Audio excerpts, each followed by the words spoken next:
You ever notice how some fights don't start with fists or threats, but with a single cold letter slipped in your mailbox, the kind of thing that looks official but just smells like trouble?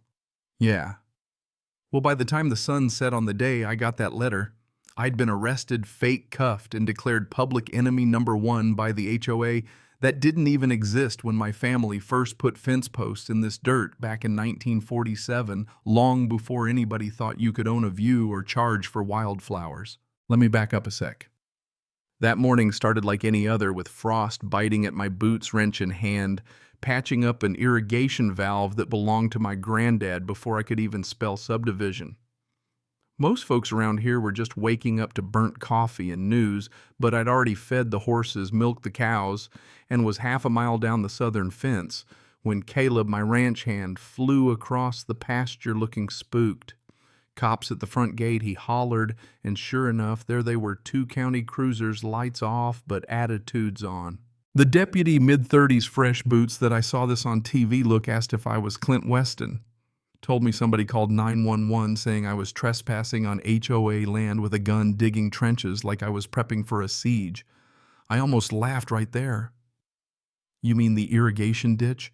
Or the rifle I keep on hand because, actual bears? I handed over my deed county stamped, all neat in its sleeve. They checked, and the older one said, "Looks like you're clear. Sorry to bother you."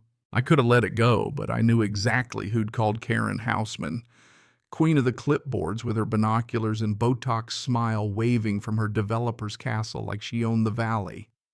That was just the warm-up next morning. Another call.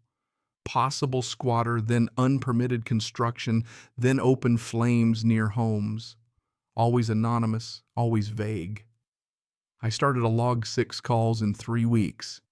Then came the letter, official-looking thick legalese about retroactive inclusion of my ranch into the Pine Range Valley HOA. They said I owed back dues on 240 acres. I read it 3 times, then just about laughed myself off the porch. But under the laughter, my gut twisted. I knew this wasn't a joke.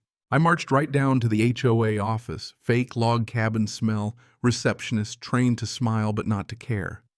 Karen showed up in person, all power suit and syrup, guiding me into a glass room plastered with watercolor mousse and posters for sustainable community living. She slid a glossy map at me, my land-colored pink, labeled for community oversight. I looked at her, then at the map.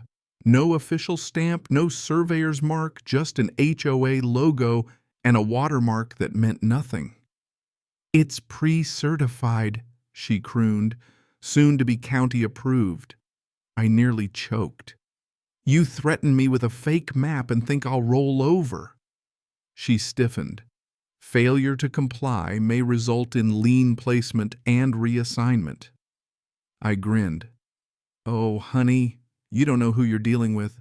Next day, I found a steel gate blocking my road. HOA members. Only sign shining new in the sun.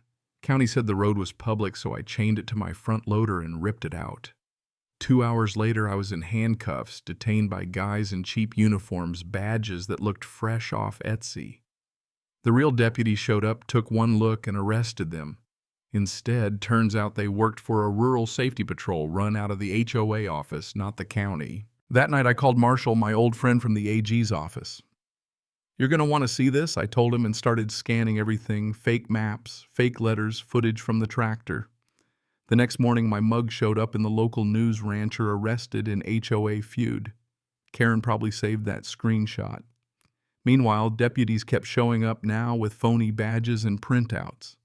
One of them, Dryden, was a courthouse reject with a chip on his shoulder, tried to bluff his way through another compliance inspection. This time I called the real sheriff direct, and when he showed up, Dryden and his rookie pal got led away in cuffs for impersonating officers. But things were just heating up. That's when the twist hit. My buddy Marshall dug through the public records and found that the online county map, the one realtors, contractors, and city planners use, had been quietly edited by Karen's son Ethan, who worked as a GIS temp. He'd added a layer labeling my property as provisional HOA 7 with just enough authority to fool anybody who didn't bother to check the hard copy. Karen then submitted this fake map as proof to the county.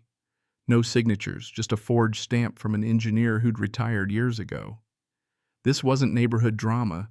This was a coordinated attempt to steal land.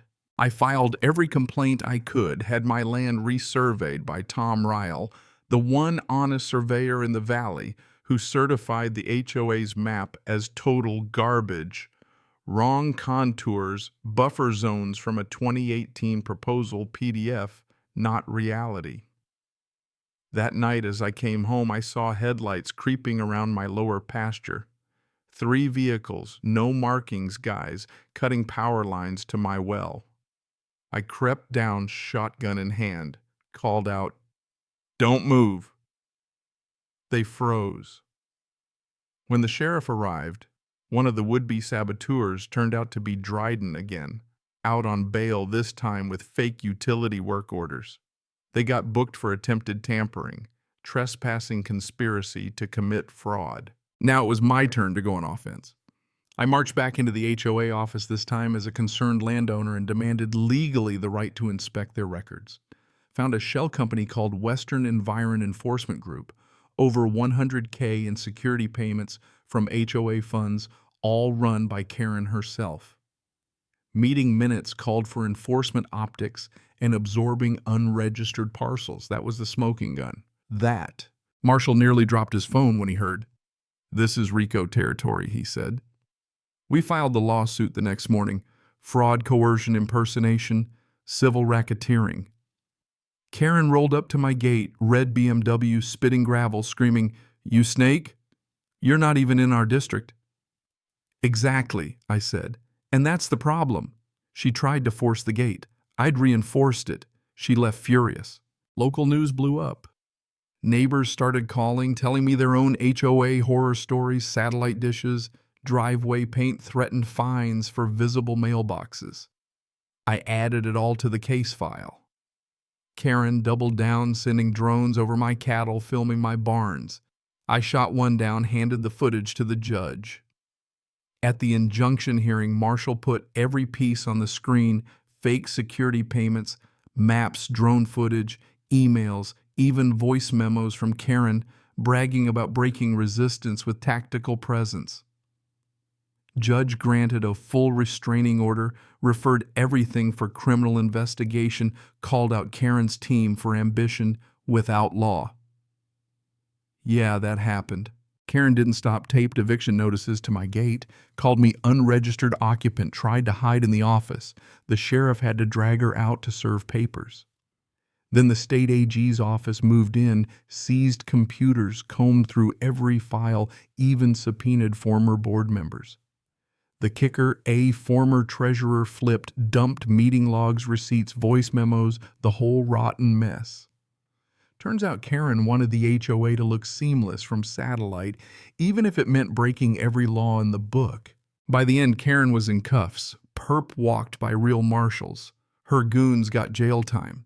The county employees who helped with the records lost their jobs and did probation.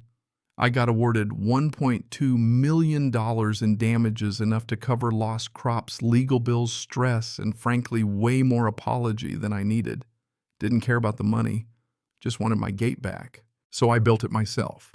Hung a sign burned right into the walnut. "This farm is not HOA property. You have been warned once." You know what the wildest thing is?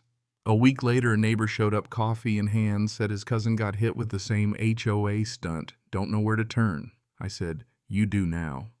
That's how Groundback started. Nonprofit pro bono, one goal: stop these folks from steamrolling landowners who just want to be left alone. And here's the part I can't stop thinking about.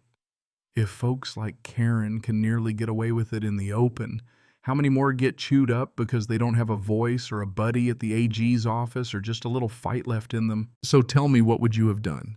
When does defending your land become defending your life? Drop your thoughts below, right, wrong, or somewhere in the mud. And if you know someone fighting a battle like this, tell them to ask for the map, then show them yours. Let's talk about where real boundaries should be drawn.